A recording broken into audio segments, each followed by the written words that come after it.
অবৈধ অনুপ্রবেশকারী ৩ বাংলাদেশির সাথে সন্দেহভাজন আরও ৩ জনকে ধানতলা থানার পুলিশ পাঠালো কোর্টে।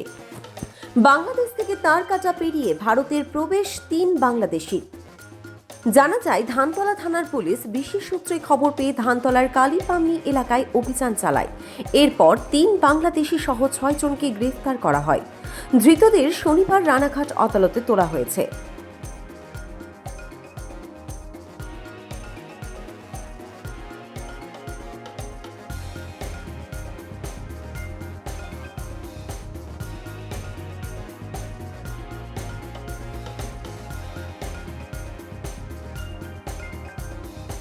অবৈধ অনুপ্রবেশকারী ৩ বাংলাদেশির সাথে সন্দেহভাজন আরও ৩ জনকে ধানতলা থানার পুলিশ পাঠালো কোর্টে।